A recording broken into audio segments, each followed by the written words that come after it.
Hello, everyone. Thank you so much for joining CSM Practice, the podcast where we actually give you lots of great strategies to improve your customer experience, increase their customer lifetime value, better renewals, better subscriptions. Today, I have a very special treat. I have a founder of a business that not only cares about their own customers and making sure they retain them. And so he's going to talk about how he handles customer success in his organization, but his business itself has actually helped a ton of other companies increase the lifetime value of their customers, and they've seen a lot of great results. So he's going to share his strategies and tactics on how to increase customer retention. And with that, David Wachs, thank you so much for coming on the show. Thank you so much for having me on, Reed. It's a real pleasure to be here. Tell me a little bit about your business. Do you have a customer success team in your business? We do, yes. Our company, Handwritten, we're about 45 people. We have 3 dedicated account managers and 2 CSM customer support team members as well. So a team of 5. It's split up between the larger accounts and the smaller. So the larger accounts get dedicated named account managers, and then the smaller accounts, they just call into customer support, that type of thing. One person is kind of both a salesperson and an account manager at the same time, but that's specifically for realtors. We have a special business just for realtors, so they are kind of managed top to bottom by the same account salesperson. But yeah, we have 2 full-time and then 2 customer support too. We see it a lot in emerging companies where you would have a hybrid role for CSMs, especially even if you do work with other businesses, it kind of feels like a B2C because they're small businesses. So that's very, very common. How long have you been in business? 10 years. So in the 10 years, what are some of the things that you learned as an entrepreneur and CEO that makes a difference for you in terms of increasing net retention rate, just keeping clients for longer? Probably the biggest one is owning your mess ups. So hopefully mess ups don't happen too often, but when they do happen, you have to own that. So you acknowledge it. And in this day and age of millennials or whatever they are nowadays, it's never their fault. It's always yours. So nope, it's our fault. We acknowledge it. We overreact, and then we don't repeat. So that's kind of our 3-step plan for that. And just to give you an idea, my prior company, which is now more than 10 years ago, we gave the wrong information to a spa chain around the United States, and they printed up signs in each of their 50 or 60 locations because the information that my account manager gave was wrong. And so then we sent our entire team, from head of sales to programmers to everybody else, around the country with gift baskets and new signage to have them apologize and fix the issue. And sure enough, they became a client for life. Unfortunately, we have a handful of those. I'm saying unfortunately because you never want to screw up. But I think when you do screw up and you own it and you handle it well, it's actually a good thing. And actually, some of our clients that use our service actually screw up intentionally. Not us, but others screw up intentionally because they use us for a win back, and it creates a higher LTV than if there was no screw up in the first place. The example I'm thinking of is a snack box company. So Handwritten, just real quick for your listeners, we're the largest provider of automated handwritten notes in the world. We have 175 robots, each holds a real pen, and we empower customer success departments to reach out to their customers, clients, what have you, salespeople to reach out to them at scale. So by using our army of robots, they're able to write 20,000 notes a day and get these notes out in real pen, in real envelopes, which makes a difference, with a real stamp quickly. One client of ours is a snack box company. They send these snack boxes to offices. If they screw up, they then send you another, whether that's a delayed snack box or the wrong snacks in the box, they'll send you a win-back box with a handwritten note apologizing. And they found that those that received the win-back actually had a higher LTV than those that were never screwed up with in the first place. So then they just screw up with everybody, raise all tides, which was a real strategy. So What? Yeah, that's just one crazy use case. But I would say a secret to we're pretty fanatical about our clients at Handwritten, and our clients tend to be fanatical about us. We have these core tenets of our organization, and the number one core tenet is focus on the customer. So when it's not screwing up, it's ensuring that everything goes exactly to plan for that customer. It's having that one on one relationship, checking in on a frequent basis, onboarding in a professional way, which there's some companies that do a great job of onboarding and some that don't. So we make onboarding a very important part of what we do. A lot of our listeners are from software companies. And one of the things that alarms customer success managers and customers in general is, for example, when there's an outage.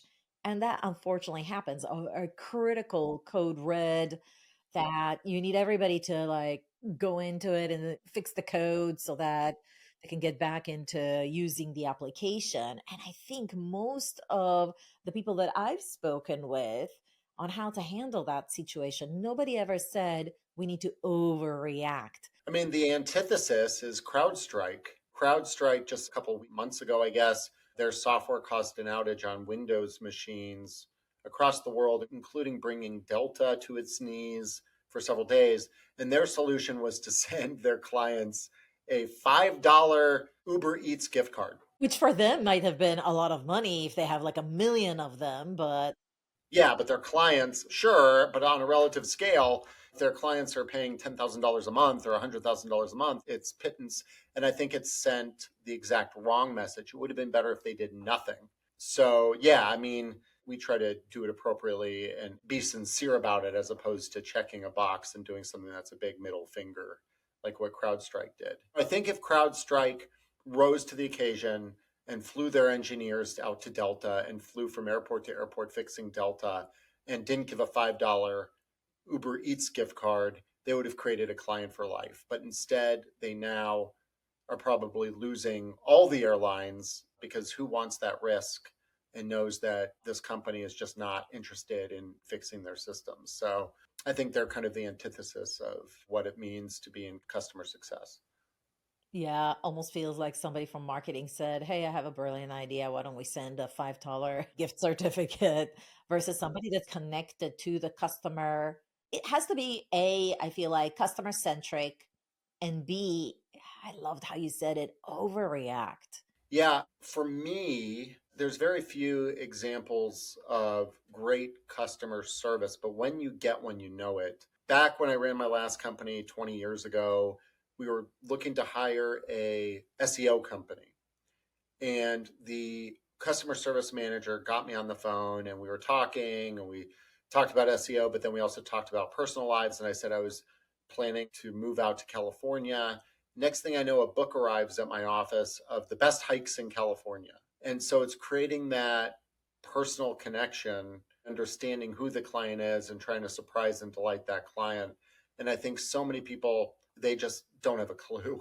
Especially in this day and age, one of the biggest questions I get with my service, which is these handwritten notes, is what's the ROI of sending a handwritten note? The fact that they're even asking me that tells me they don't have a clue. Like if you have to have the ROI for what's a thank you, what's the value of a thank you? How did your parents raise you?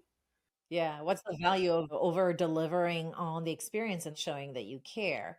Well, maybe we step back and think this through. Obviously, it comes from the same mentality of how can I overreact, not just when the shit hit the fan, excuse me, French, but also on the reg during the customer journey. So, if you look at customer journeys, the life cycle journey, you may or may not have an outage. You may or may not be able to screw up so that you can get the customer for life. You don't always have those opportunities. I can't even say, I can't even believe I'm saying that, but you may never have such a big screw up so that you can show up for them. So if you don't, what I'm hearing you say, you kind of want to think about moments of truth in the customer life cycle and pre-design overreaction in a good way to positively show that you care. So what are those moments? Well, for us, we offer subscriptions. If you send a lot of notes, you can subscribe and then do it that way. And what we'll do is if you subscribe to a certain level or you prepay, you become a certain tier account, which is a pretty low bar. You will receive a handwritten note from me, the CEO, with my story as to why I feel handwritten notes are important. And I'll say, we're so happy, Arit, that you've decided to be a client. I started this company to help improve the customer experience, and it's clear that you're doing the same. And then with that, we'll include a nice notebook and a really nice pen and some coasters and some other swag, some gifts, just greeting cards that you can give out to your friends, unbranded from Handwritten.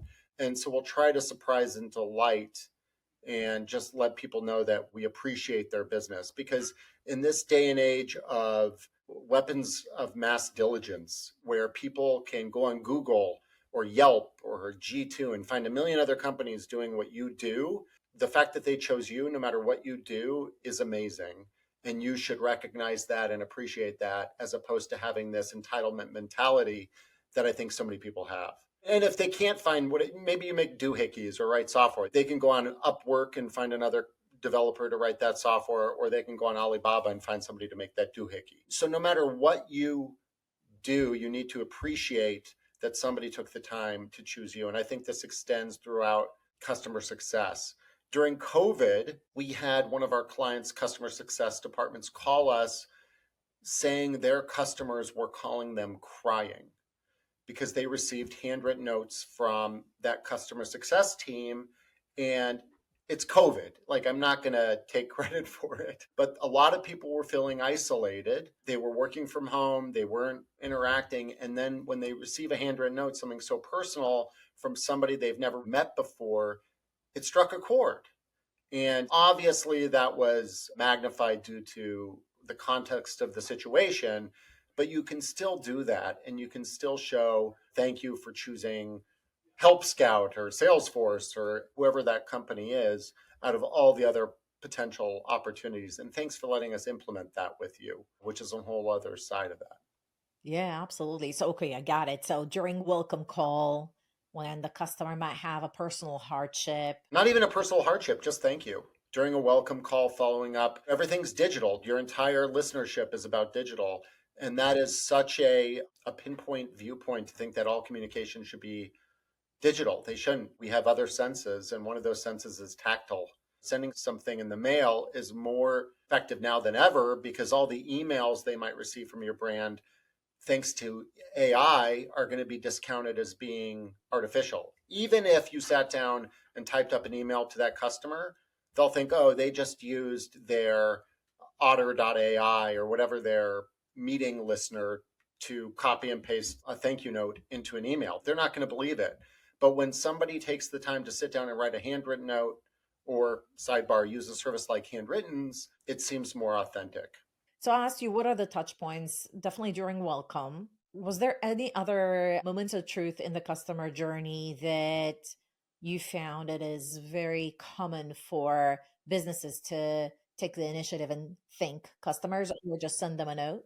Yeah, we have a large company and it's a payroll processor software system. They use us pre-sale, both to prospect new clients. They use our service to send handwritten notes to create that personal outreach, or during the sales process after a sales call, they automate a handwritten note, again, creating that personal touch, even though it is a pure software play. And then anniversary of purchase, right before re-upping, certainly couldn't hurt to send a handwritten note, as well as personal occasions of the client. So birthday, anniversary, holiday. Those are kind of the touch points. I'm not saying send handwritten notes every week. That's ridiculous. But 2 to 3 times a year to surprise and delight are a great opportunity. And I think you're right. It's like if you sprinkle it, then it's meaningful. If you start sending it all the time, then it becomes the same. Yeah, not like that. It just desynthesize the delightfulness around that. Okay. In today's age, I don't even know what my customer's address is. And if I did, it would probably be their home because everybody's working remote. How do you overcome that?